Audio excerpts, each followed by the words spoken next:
Olá, amigos, boa tarde, sejam bem-vindos. Está no ar aqui o Baixada Esporte, ao vivo para todo o litoral paulista. Estamos ao vivo também pela internet. Falamos para o Brasil e para o mundo inteiro. A todos o nosso muito obrigado pelo carinho da audiência. Está comigo aqui o comentarista Guido Bortolomazzi, que traz o seu boa tarde inicial. Tudo bem, Guido? Boa tarde, amigos do Baixada Esporte. Pô, é uma semana fantástica, né? Comemoramos aí os 50 anos da conquista do título mundial, né, da seleção brasileira de 1970. Tem comemorações na despedida do Giovani, enfim, muitas coisas boas nessa semana e principalmente o retorno dos jogadores dos exames. Começaram a fazer os exames que estão saindo e preocupando os clubes do futebol brasileiro. Bom, já que o Guido falou do Giovani, há 24 anos atrás, o Giovani deixava o Santos Futebol Clube para ir para o Barcelona e nesse dia fez uma partida de despedida contra o Real Madrid. Vamos ver como foi a despedida do Giovani. Giovani entrou em campo com todas as honras para encerrar uma trajetória de 105 partidas e 69 gols com a camisa do Santos. O jogo de despedida foi também um jogo de coincidência. Afinal, o Real Madrid é o maior rival de seu futuro clube, o Barcelona. A forte marcação impediu que Giovani chegasse ao gol, mas não anulou o traço mais forte do craque, que se despediu com a elegância de sempre. Ele estava ansioso para marcar um gol e por pouco não conseguiu. Giovani deixou o gramado no intervalo, seguindo pelo mesmo caminho que um dia o trouxe até aqui. A vitória veio como um presente, primeiro no contra-ataque que Camanducaia completou e depois na falha do goleiro Contreiras, que saiu jogando mal e acabou derrubando Camanducaia. Pênalti, Jameli bateu e conferiu. Final, Santos 2, Real Madrid 0. Tenho certeza que um dia, se eu voltar, eu quero vir aqui para o Santos e encerrar a minha carreira. Giovani, que naquela ocasião foi a maior venda no futebol brasileiro, 10 milhões de dólares, a maior quantia já feita naquela ocasião no futebol brasileiro.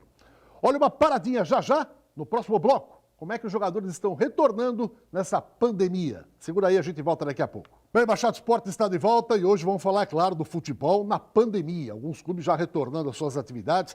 O Corinthians, por exemplo, meu Deus do céu, hein? 21 casos de Covid registrados no elenco do Corinthians. Alguns já recuperados, outros ainda em tratamento. E esse é um dos assuntos que a gente vai abordar hoje aqui. E, para nossa alegria, estamos trazendo um convidado muito especial, que é o Dr. Evaldo Stanislau, que é um infectologista, um especialista no assunto, que pode falar um pouquinho, né, do retorno das atividades do futebol e qual a opinião dele a esse respeito do protocolo. Doutor Evaldo, muito boa tarde, muito obrigado por atender a reportagem aqui do Baixada Esporte. Tudo bem com o senhor? Boa tarde a todos os telespectadores. É um prazer e eu aceitei não só pela tradição da Santa Cecília TV, do Baixada Esportes, mas, sobretudo, pela relevância do tema e para a gente ter a oportunidade de conversar com a sua audiência qualificada e com vocês que formam opinião. Muito bem. Doutor Evaldo, para nós, é um dos maiores especialistas no assunto e, com certeza, uma opinião muito importante, até para a gente clarear algumas dúvidas, até do telespectador, porque o assunto realmente é pertinente. Estamos também com o Hélder, que é o técnico da equipe da Portuguesa Santista, que aguarda o retorno do Campeonato Paulista da Série A2. Mas a federação só deu o sinal de verde para o da Série A1. Ô Hélder, muito boa tarde. Obrigado pela sua presença aqui, hein? Tudo bem? Boa tarde, comandante. Boa tarde, Guido. Boa tarde, doutor. Aos amigos do Baixada Esporte. Falar um pouquinho mais de futebol, né, e dessa expectativa que a gente está vivendo, a ansiedade, e esperamos que nos próximos dias nós também possamos dar uma sequência aí no protocolo para retornar às atividades na Portuguesa Santista.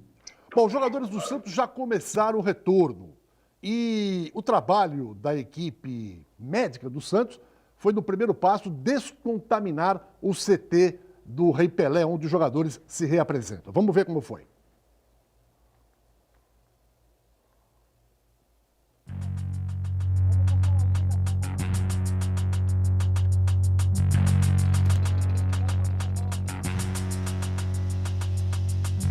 descontaminou todas as áreas internas do clube para garantir que os jogadores, a comissão técnica, a diretoria, todos possam voltar com segurança para os treinos.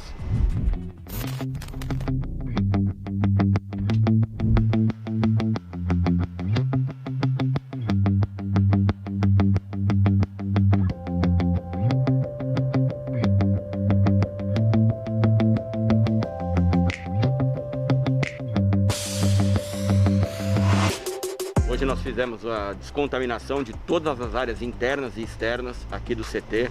Nós aplicamos um quaternário de amônio de 5ª e 6ª geração, associado a uma biguanida polimérica.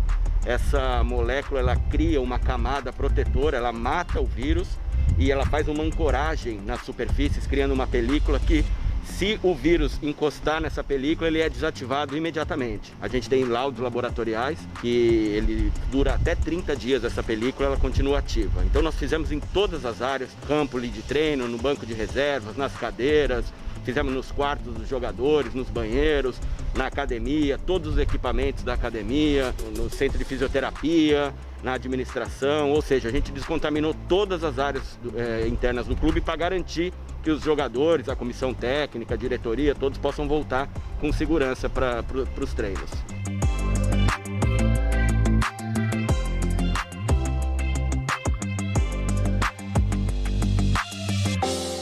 Além da descontaminação de todas as áreas, nós estamos instalando um túnel de biodescontaminação para que os jogadores, a comissão técnica, a imprensa, a diretoria, quando chegar no CT, eles vão ser descontaminados. Roupas, mochilas, boné, sacola, relógio, sapato, tudo isso, a hora que eles passarem no túnel que está sendo produzido, eles vão ser descontaminados, ou seja, a gente garante que as áreas internas do CT estão descontaminadas e as pessoas que chegarem ao entrar vão estar descontaminadas. Então nós vamos garantir um ambiente absolutamente seguro para os treinamentos aqui no centro de treinamento. O produto que a gente utiliza no túnel é um produto classificado na Anvisa como cosmético, ou seja, o Conselho Regional de Química autorizou o uso desse produto. Ele é uma loção antisséptica corporal com alto poder virucida. As análises laboratoriais mostram que ele reduz a zero a contagem total de fungos, vírus e bactérias.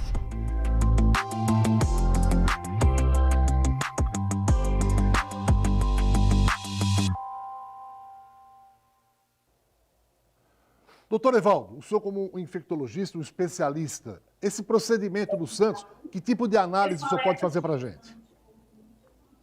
Bom, primeiro assim, é importante a gente enfatizar que a Covid-19 existe há 6 meses, né? Começou no final de dezembro, nós estamos no final de junho, são 6 meses que a gente convive com essa doença. Então, muita coisa que a gente faz ainda são coisas empíricas, que não tem muito lastro científico e muita comprovação de eficiência. Esse tipo de limpeza, ela é uma dessas que eu qualifico nessa condição de ausência de evidência de que funcione efetivamente. Numa condição como essa, o que a gente recomenda é que seja feita apenas e tão somente a limpeza frequente dos ambientes. Então, você limpar com produto de limpeza comum e naquelas áreas de muito contato, por exemplo, porta, maçaneta, batente de janela, superfícies de mesa, teclado de computador, aquelas áreas que têm muito contato, e depois seja feita uma limpeza com uma solução alcoólica de 70% a 90%. Né? Então, é limpeza comum frequente, e nas áreas de grande contato, a solução alcoólica de 70% a 90%. Além disso, manter janela aberta, manter todo o espaço bastante arejado, isso é absolutamente necessário, né? Essas outras situações, inclusive o Conselho de Química já fez uma nota técnica sobre isso, colocando que a efetividade dessas substâncias com potenciais de garantir como se fala aí, por 30 dias ficar sem o vírus, isso é questionável. A gente não gostaria que fosse uma medida que as pessoas confiassem tanto assim, né? Eu acho que é um conjunto de medidas que a gente pode utilizar para proteger as pessoas. Essa talvez seja uma delas, mas é uma medida que a gente não tem um embasamento científico que comprove a sua efetividade. Então, eu ficaria por manter as áreas, na medida do possível, bem abertas e arejadas, limpeza habitual frequente e o uso de soluções alcoólicas entre 70% e 90% nas áreas de grande contato. Doutor Evaldo, a gente está observando entrevistas de todos os cantos do país, com especialistas, com prefeitos, com governadores, com pessoas ligadas à área médica, e as informações é que o vírus está aumentando em várias cidades, que a circulação das pessoas está provocando o aumento de contaminação. O senhor acha que essa atitude de retornar com o futebol agora e essa liberação gradativa que vem acontecendo na nossa região é uma situação segura? Não, não existe segurança em lugar nenhum. O que a gente pode trabalhar, e o termo que eu prefiro trabalhar, é minimização do risco, né? Ninguém está isento de adquirir infecção, ninguém pode afirmar que é risco zero. A gente pode trabalhar com controle de risco. Cada lugar do Brasil, cada cidade, cada estado, cada região metropolitana hoje tem uma característica epidemiológica de circulação de vírus, de número de casos. Então, para que a gente possa tomar decisões, a gente precisa fazer uma análise individualizada de cada cidade, estado e região metropolitana. Baseado nisso, é que as autoridades sanitárias têm que fazer as recomendações. No caso específico do futebol, que envolve viagens, que envolve pessoas vindo de todos os lugares, então tem jogador que ficou recluso no estado A, outro que ficou recluso no estado B. Nessa volta, existe o risco, sim, de eventualmente a gente trazer uma realidade distinta de outras regiões para a nossa. Então, por isso que é importante a gente ter um período de quarentena, por isso que é importante a gente testar as pessoas e ter todos os cuidados possíveis. Minha opinião pessoal, no momento que a gente ainda está tendo o número de mortes que a gente está tendo no Brasil, no momento que a gente ainda tem uma série de situações muito inseguras, inclusive, por exemplo, se o número de leitos é suficiente ou não, eu acho que voltar ao esporte é um pouco precipitado, né? Como diz um jornalista esportivo aí, que é bastante insensado na mídia, das coisas não importantes a mais. Mas eu acho que a gente ainda está no capítulo das coisas importantes. O futebol, ele, na minha opinião, poderia aguardar um pouquinho mais. Até para dar um bom exemplo, um exemplo de cidadania. O que aconteceu com o Flamengo e Bangu semana passada no Rio de Janeiro foi um triste e lamentável episódio. O Alessandro também está com a gente. Boa tarde, Alessandro. Tudo bem? Boa tarde, Edson, Guido. Um abração ao professor Helder e também ao doutor Stanislau, grande amigo que está sempre pronto para nos ajudar a esclarecer. E a minha pergunta vai para o doutor Stanislau a respeito disso, né? A gente teve sábado a confirmação de que 21 jogadores do elenco do Corinthians foram diagnosticados com Covid. Né? Ou seja, já tinham anticorpos e 8 deles estavam ativos, né? Tanto que foram afastados. Nesse caso, doutor Stanislau, depois que eles cumprirem a quarentena, esses 21 jogadores, qual o risco que eles podem trazer, de repente, numa partida de futebol, de contaminação dos outros demais? Passada a quarentena, eles não trazem mais risco algum? Obrigado pela pergunta, Alessandro. Muito importante. Primeiro, a gente tem que ver como é que é feito o diagnóstico. A gente pode diagnosticar Covid do ponto de vista clínico. E hoje, qualquer pessoa que esteja com alguma doença, mesmo que não seja com sintoma respiratório, pode ser considerado um quadro de Covid, porque a Covid é uma doença sistêmica, muito mais que uma doença respiratória. Então, se algum atleta, algum membro da comissão técnica, algum funcionário do clube estiver doente, a primeira medida é não deixar essa pessoa chegar perto do clube até que isso seja esclarecido. Para esclarecer, a gente pode fazer 2 tipos de exames. Um que detecta o vírus, outro que detecta a imunidade ao vírus. Para detectar o vírus, é um exame que tem que ser feito no início dos sintomas. Então, idealmente, entre o 3º e o 7º dia, é um exame que a gente chama de RT-PCR, e esse é um exame que tem uma utilidade muito grande. Hoje é o exame mais confiável que a gente tem. Mas ele precisa disso que eu falei, estar num período ótimo e a pessoa com sintomas via de regra. Quando a pessoa não tem mais sintomas, ou quando já se passaram mais de 3, 7 dias deles, a gente lança a mão da pesquisa da imunidade contra o vírus através da detecção dos anticorpos. aí a gente entra numa seara um pouco mais polêmica, porque são técnicas laboratoriais ainda muito inseguras, muito instáveis. A gente está desenvolvendo ainda esses testes. Então, eles dão tanto o positivo, que é falso, quanto eles dão o negativo, que também é falso. Então, tomar uma decisão em cima de um único exame, normalmente não é uma boa coisa. Quando há uma clínica, quando há um exame, fica mais fácil, e na ausência da clínica, muitas vezes a gente vai precisar da observação e da quarentena. Partindo da premissa que esses atletas efetivamente tiveram Covid, efetivamente estão imunes, em teoria, o risco que eles representariam depois aí de um período de 14 dias no início dos sintomas, é um risco nenhum, poderíamos colocar assim, ou quase nenhum, né?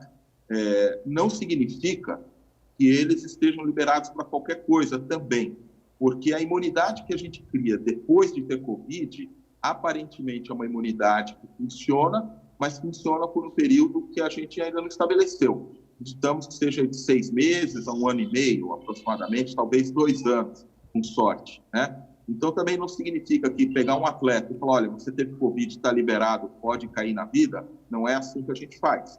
Ele poderia exercer a sua atividade, eventualmente, se assim for entendido que o esporte deva voltar, mas fora das 4 linhas, quando fora dos treinamentos, continuar com todos os cuidados que são recomendados a todos. Doutor, uma pergunta que agora muita gente vai questionar. Pelo protocolo na volta do futebol, os jogadores vão fazer exames 48 horas antes da partida. Primeira pergunta, qual é o momento que o vírus começa a contaminar, que passar para outra pessoa? Qual o momento disso que acontece? É no primeiro dia que a pessoa já está com o vírus, no segundo dia? E uma outra colocação, esse vai e vem dos atletas, porque eles vão treinar, vão voltar para casa, vão fazer os treinamentos, vão ver a família, vão estar com os familiares, estão andando na rua, corre o risco também de se contaminar, não é isso? De trás para frente. A gente não vive numa redoma, a gente não vive num ambiente hermético, né? A gente está exposto ao mundo e os atletas estão nesse contexto, ou seja, quando eles vão para casa, quando eles circulam, eles estão se expondo. E aí vem o primeiro problema, por isso que a gente fala de ser inoportuno voltar com o futebol nesse momento, né? Porque se por uma infelicidade um atleta desse, eu acabei de fazer uma pesquisa dos alunos da Faculdade de Medicina, nós mostramos, por exemplo, que em 5 cidades da região da Baixada, 45% apenas das pessoas usam a máscara corretamente. Então, a chance de um atleta se encontrar nesse convívio social com pessoas que não estejam adequadamente protegidas é muito grande. Por mais que ele faça parte dele, em algum momento ele pode se expor e esse vírus é altamente infectante. Então, esse vai e vem, ele realmente preocupa porque o atleta pode se expor.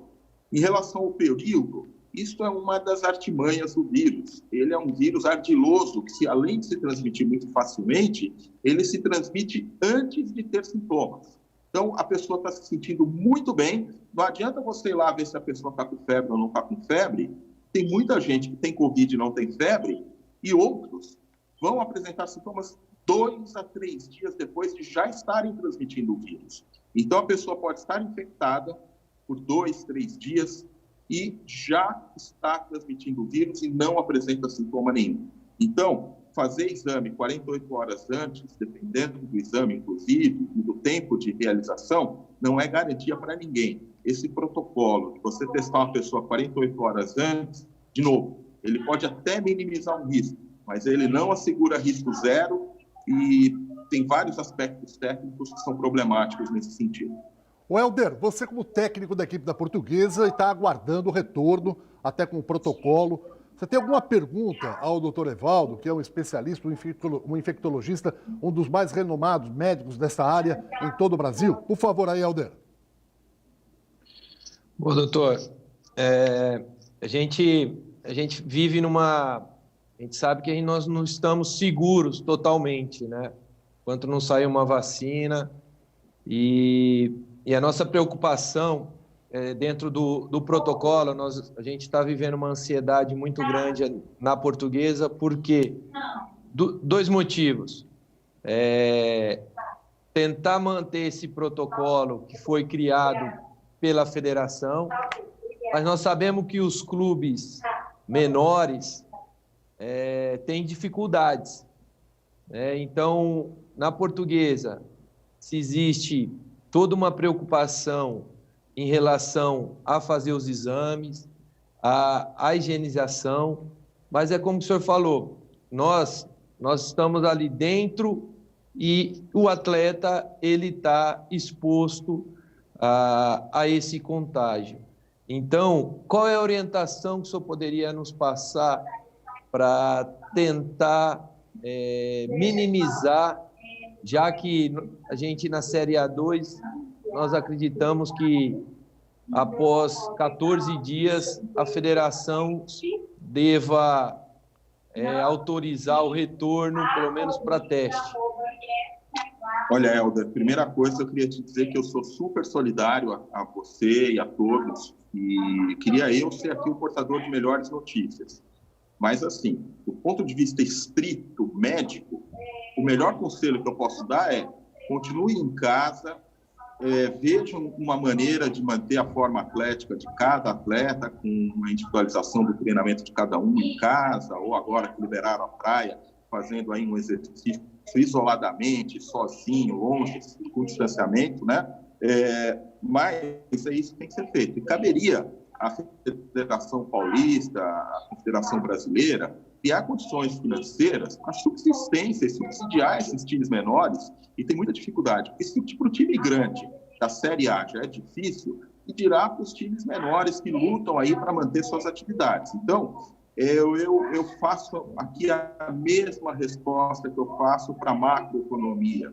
Não é uma questão médica, porque a questão médica é indiscutível, a vida é prioridade.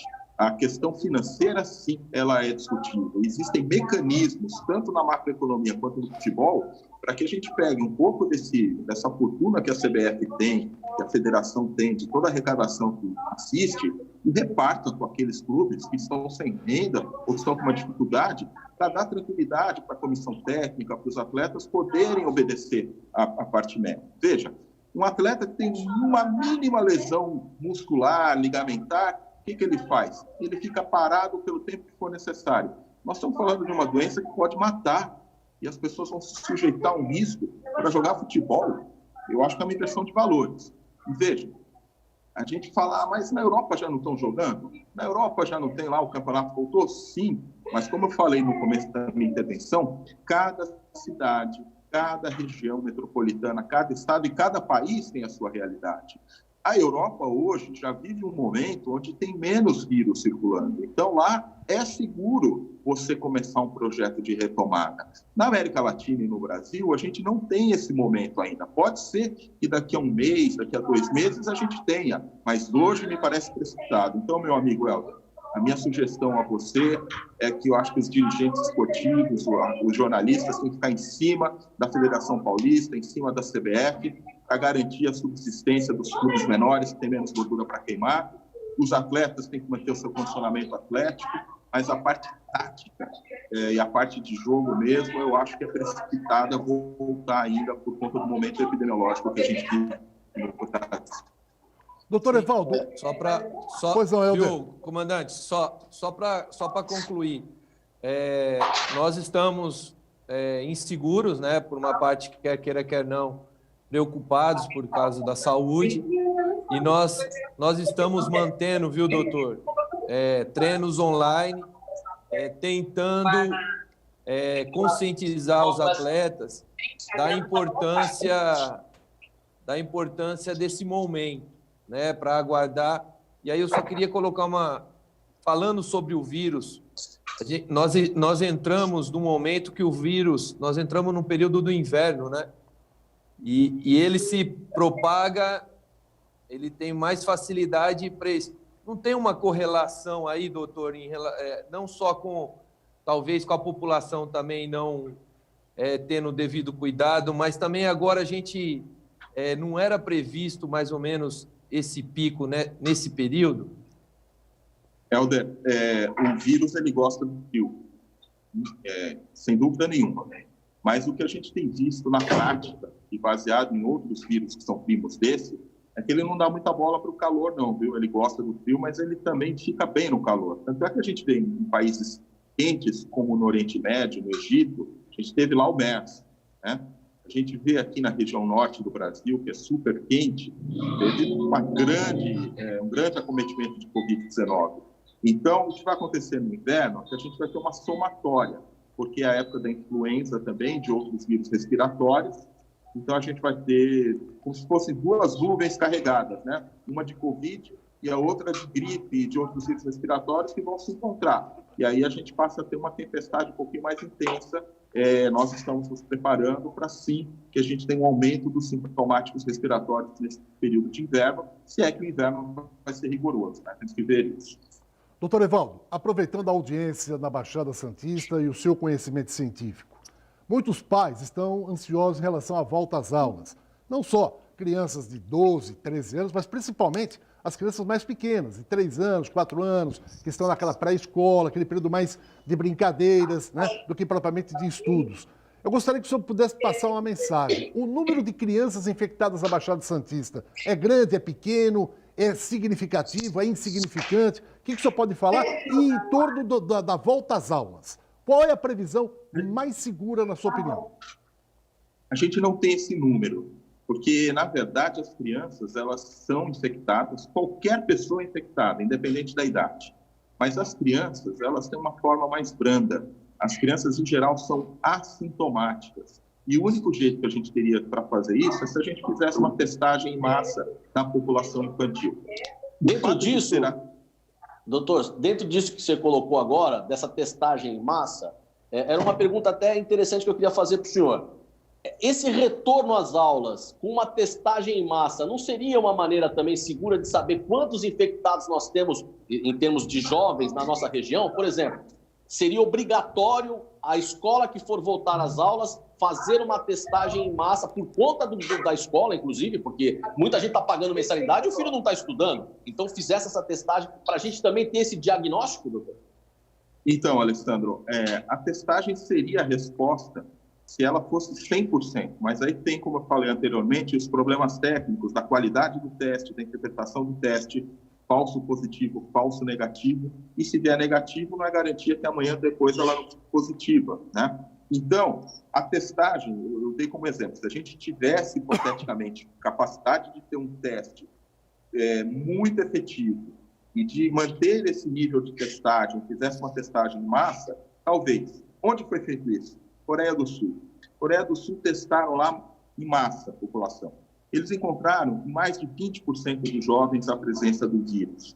Então, como eu dizia, o vírus infecta todos, inclusive crianças.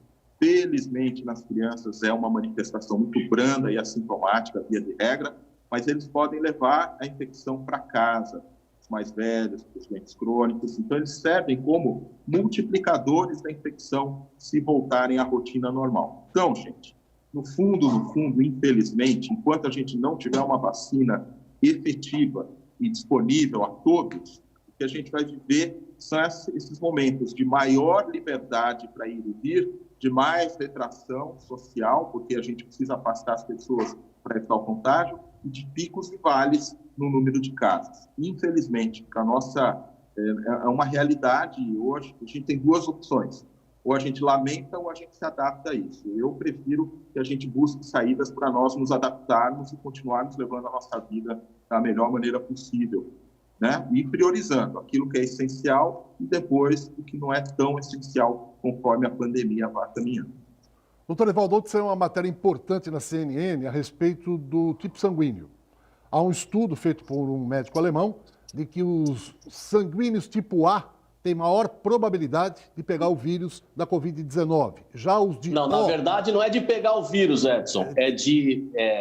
A infecção, ela é mais forte naqueles que têm a tipagem sanguínea tipo A. Eles são mais sujeitos, por exemplo, a serem infectados. Né? Quem tem o tipo sanguíneo tipo A. Já o tipo O, independente de ser negativo ou positivo, já tem maior resistência. O senhor tem alguma informação sobre isso, doutor Evaldo?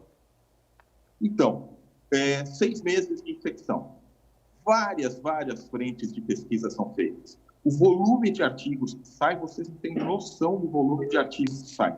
Quando a gente peneira tudo isso, sobram alguns que valem a pena e outros que ficam no caminho como uma curiosidade científica. O que eu posso dizer, e aí não vale só para Covid, vale para qualquer doença, é que a gente não precisa ser médico, nem muito elaborar muito raciocínio para ver por que João morreu, por que José viveu, o que existe de diferença. Então, cada indivíduo responde de uma maneira.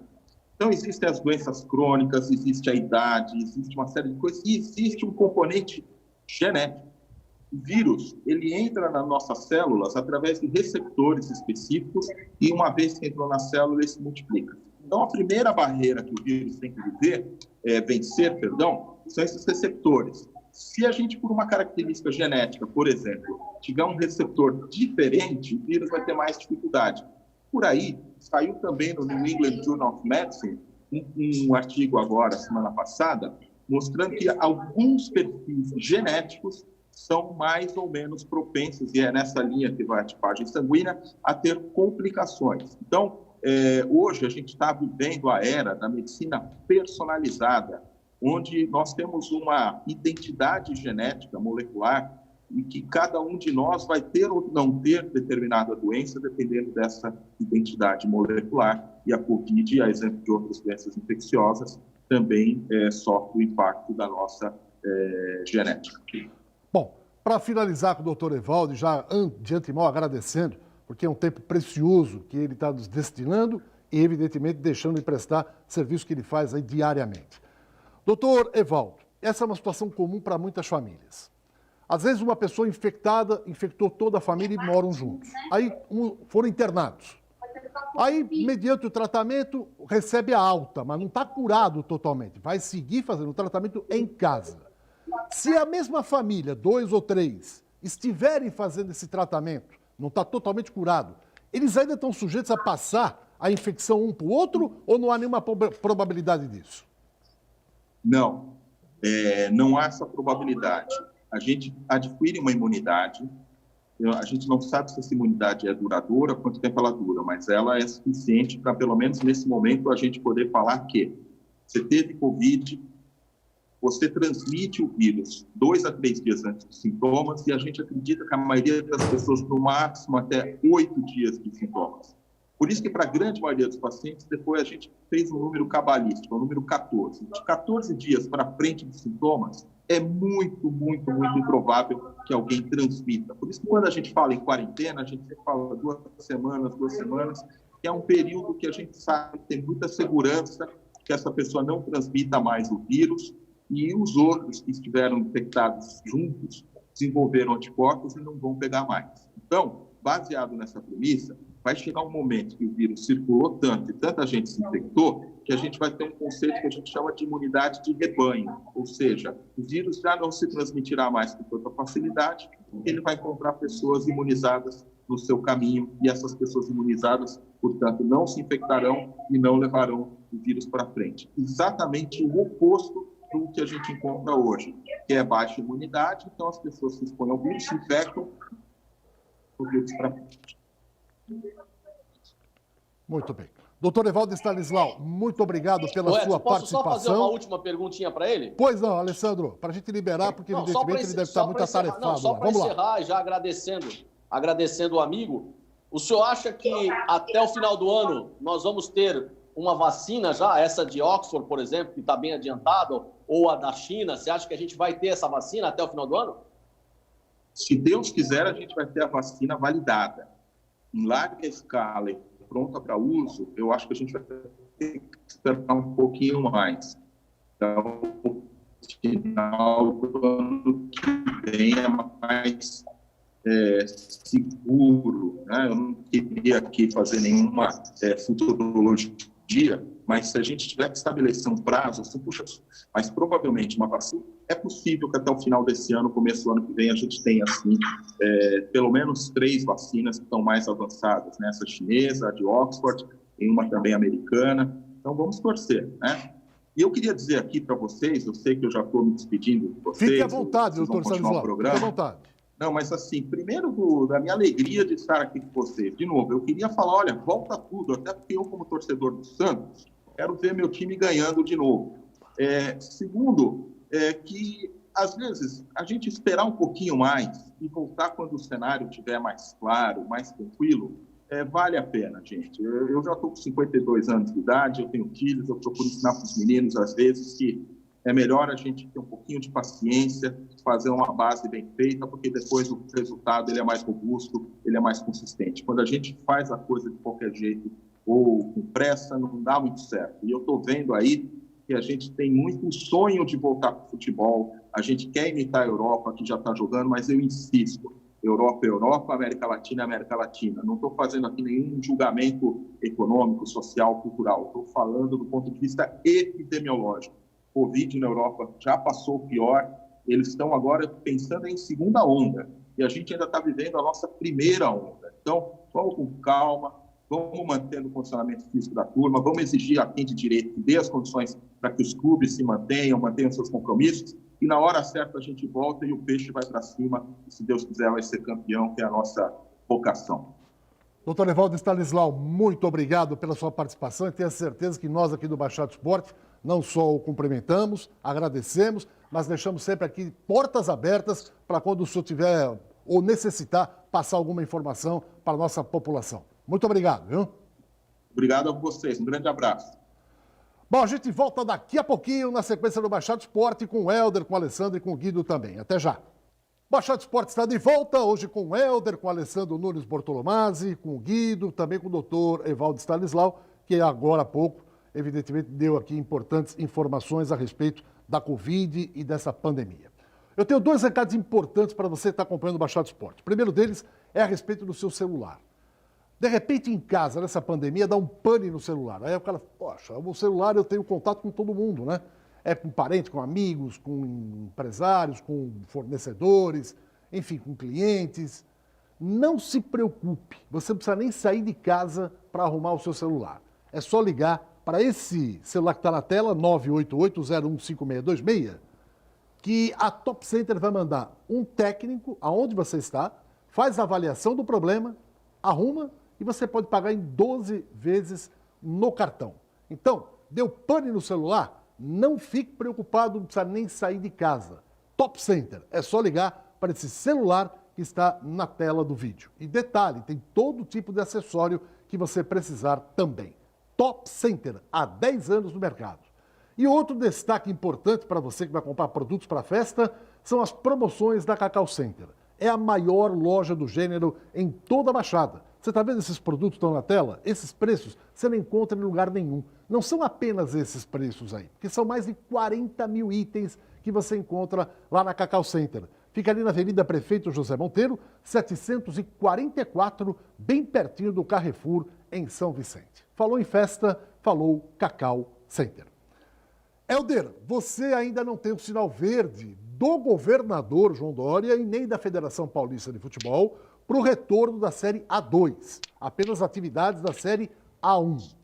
Eu pergunto para você o seguinte, desse elenco que agora você está comandando, o profissional, anteriormente era o Sérgio Guedes, daquele elenco que o Sérgio tinha, quantos ficaram ainda agora sobre o seu comando? Por favor, Helder. Ô, comandante, primeiramente é um prazer estar, falando sobre essa nova função, só para registrar aqui que eu recebi o convite do presidente e surpreso pela saída do Sérgio, Infelizmente a gente esperava que ele fosse terminar o campeonato, mas saiu e agora nessa nova função é um desafio muito grande na minha vida, mas espero junto com a minha comissão técnica, quando retornarmos, poder fazer um grande trabalho, levar a Portuguesa à classificação e depois sim brigar pelo tão sonhado acesso, que eu acho que é o lugar que a Portuguesa merece, estar entre os grandes do futebol paulista. Nós estamos, desse elenco, foi mantido 70% dos atletas, tá?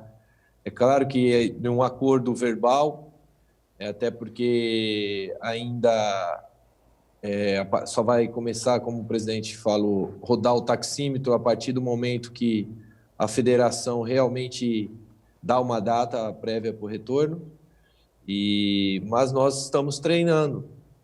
A nossa preocupação em relação não só a parte do vírus, mas também com a preparação, né? Porque a gente tem visto, acompanhado aí que muitas lesões em outros campeonatos, principalmente na Europa, a devida pressa e talvez o pouco tempo que você necessita, né, para uma preparação mais adequada para os atletas. Então a gente está preocupado duplamente, tá? Vamos se dizer assim, tanto uma como o vírus e outra também com evitar lesões. Ô, Helder, vai ser uma grande oportunidade também para os jovens que trabalhou com você no Sub-20, né? Você vai subir alguns jogadores dessa categoria? Já tem um planejamento daqueles que poderão fazer parte do grupo? Sim, o Guido, quando o presidente chamou e apresentou toda a dificuldade e a necessidade, ao meu ver, eu expus realmente talvez para a Portuguesa, para um futuro a longo prazo, seria ideal o momento a gente fazer uma mescla com os atletas do Sub-20. Tá certo que talvez para esse momento os atletas, a gente espera que eles possam vir e já conquistar o seu espaço e dar alegria ao torcedor da Portuguesa Santista. Eu acho que tinha essa lacuna, atletas, todo ano a Portuguesa não tendo jogadores oriundos da base, né? Então tinha essa lacuna muito grande aí, e nós conseguimos aí tentar fazer essa promoção. São 6 atletas que vão integrar, já estão fazendo parte, estão treinando com os atletas que vinham do campeonato, que vinham participando do campeonato da Série A2. Então, nós esperamos fazer essa mescla para que venha dar frutos aí para a Portuguesa bem próximo, né? Alessandro. Eu gostaria de falar para o Helder o seguinte: a gente acompanha a carreira do Helder desde que ele começou praticamente aqui na Baixada Santista, como treinador. E a gente vê que a evolução da carreira do Helder foi, de uma certa forma, até rápida, porque ele vinha sendo o tio Helder da garotada, do tio Helder da garotada ele passou para o Sub-12, daí para o Sub-14, de repente para o Sub-15, de repente estava no Sub-20 e agora está no profissional, né? Então essa evolução, de uma certa forma, ela foi rápida. Como é que você está encarando essa evolução, Helder? E qual a dificuldade que você está tendo dessa transição entre o jovem e já o profissional? Pô, muito boa pergunta, Alessandro. Eu estou procurando viver o dia a dia e aprendendo no dia a dia. Sem esquecer, eu acho que tudo isso que você me falou do tio Helder, de ter passado por todas as categorias, eu acho que aí o treinador precisa de minutagem também, né? Como a gente fala dos atletas de vivência, para não queimar etapas. Eu venho passando por todas essas categorias e uma das coisas que eu tenho feito é viver o momento, tá? Aprender com o dia a dia e colocar aquilo que talvez eu tenha um pouquinho de dificuldade, tenho conversado muito com os treinadores que já têm essa vivência, e eu sou um cara que procuro conversar bastante. Nós não somos sabedor de tudo, né? Então, pegar essas experiências positivas, alguns conselhos, para que eu possa, dentro dessa nova função, tomar as melhores decisões, junto com a comissão, para que nós possamos, a gente sabe que é uma responsabilidade grande, mas eu venho gradativo aí, venho vivenciando, e ter a humildade de saber, de repente, você, não sei nessa função agora ainda, preciso aprender um pouquinho mais e buscar conhecimento para aprender. Mas eu não esqueci nada, ainda continuo sendo o tio Helder. É um momento que eu falei, estou vivendo, E espero, dentro da minha experiência como ex-atleta e agora como treinador, ter vivenciado, estudado um pouquinho mais, poder contribuir com esse grupo. Eu acho que é importante a gente falar, a Portuguesa não estava nada errado o que o Sérgio vinha fazendo. Você é terceiro colocado. O que eu vou tentar fazer? Já passei para os atletas. Alguns ajustes que a gente vê que necessitava e saber que daqui para frente são jogos importantes que nós temos que encarar. Nós temos 2 jogos fora, encarar como decisões e tentar buscar o nosso objetivo, que é a classificação, e brigar pelo acesso depois. Bom, vamos dar uma faturadinha, a gente volta daqui a pouquinho com a rodada final de perguntas para o Hélder, o técnico da Portuguesa Santista. Até já. Bom, de volta ao último bloco do programa, 3 minutos do final, cabe o Guido Bortolomaz a pergunta para o Hélder. O Hélder, praticamente a Portuguesa está classificada entre os 8 primeiros. É lógico que a ideia é ficar no pelotão dianteiro para poder definir as partidas no mata-mata dentro de casa. Como é que você analisa essas partidas que restam agora? E qual é a posição porque a Portuguesa vai fazer 2 jogos em casa e 1 fora, não é isso?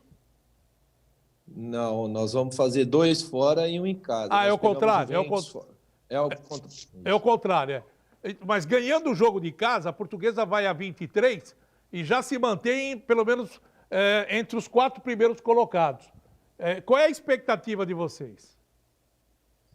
Dentro do planejamento, Guido, nós estamos buscar aí, no mínimo, fazer a maior pontuação que possível, né? Então, mas pelo menos no mínimo 4 pontos é o nosso planejamento aí, porque nós pegamos 2 adversários com confronto direto e jogos fora, né? Então não estava previsto o resultado negativo contra o São Caetano em casa. Então nós esperamos que os atletas no retorno nós possamos ajustar aquilo que a gente pensa e voltar ao espírito competitivo que a equipe tinha. O grupo é muito bom, o grupo é forte, e aí sim a gente pensar lá na frente para buscar o acesso. Primeiro passo, a classificação. Hélder, eu quero te agradecer muito pela sua participação no nosso programa. Muito obrigado. Vamos torcer para que volte o futebol, mas com segurança para todo mundo e que você possa fazer aí aquilo que todos nós esperamos, né? Levar a Portuguesa, quem sabe, à primeira divisão o ano que vem. Obrigado, viu, Hélder? Comandante, eu que agradeço. Um grande abraço, Alessandro, Guido. Sempre à disposição de vocês aí para participar quando puder, tá bom? Obrigado e saudades, né? Espero que isso. E não come muito pão de queijo aí não, para não engordar, viu, parceiro? Pode deixar, levar o queijo para vocês. Você está onde nesse momento, Hélder? Tô em Belo Horizonte. Em Belo Horizonte. Manda um abraço pro David aí, viu? Cuidado que aí os casos estão aumentando, hein? Então, rapaz, eu tive que vir porque fazia muito tempo que não via a família, mas eu tô fechado, nós estamos com máscara, tudo aqui. Estou preocupado também, eu estou sabendo. Mas aqui em Belo Horizonte são 60 casos, tá? E 600 no estado todo, quer dizer, ainda é bem pouco em relação ao que a gente está passando em São Paulo e em Santos. Legal, obrigado, Hélder. Seja bem-vindo na próxima vez aqui no Baixada Esporte, quem sabe ao vivo aqui nos estúdios, sem a tal pandemia. Gostaria de mandar um forte abraço para o presidente Carlos Ribeiro. Um abraço para ele, que sempre acompanha o Baixada Esporte. Obrigado também ao Carlos Ribeiro, presidente da Portuguesa Santista. Alessandro Cobb hoje deu uma nota, Comitê Olímpico Brasileiro, que para que os atletas possam entrar em forma, já visando a Olimpíada do ano que vem no Japão, eles estão pensando no seguinte: reunir os 200 atletas, levá-los todos para Portugal e mantê-los em atividade até a Olimpíada do ano que vem. Seu destaque final. Isso aí. Importantíssima essa decisão do COB, já estava sendo estudada, porque Portugal, Lisboa, foi o país que melhor se adaptou aí a essa pandemia, então eles vão para lá para não perderem, né, a atividade física, já que eles não estão podendo treinar aqui no Brasil, vão todos para Portugal para poder treinar lá e já vão se ambientando para a Olimpíada do ano que vem. Parabéns ao Tobi. Espero que dê tudo certo. Um abraço, Alessandro. Outro. Guido Bortolomazzi, o destaque final. Paulista de Jundiaí. Fechou as portas. É mole, nego Dudu? Olha o que a pandemia está fazendo. Mais um clube que encerrou as atividades por problemas financeiros. Não tinha como pagar os funcionários nem os jogadores. Um abraço e até quarta. Gente, muito obrigado pelo carinho da sua audiência. Um abraço a todos, muito obrigado e até amanhã ao meio-dia. Até lá. Tchau.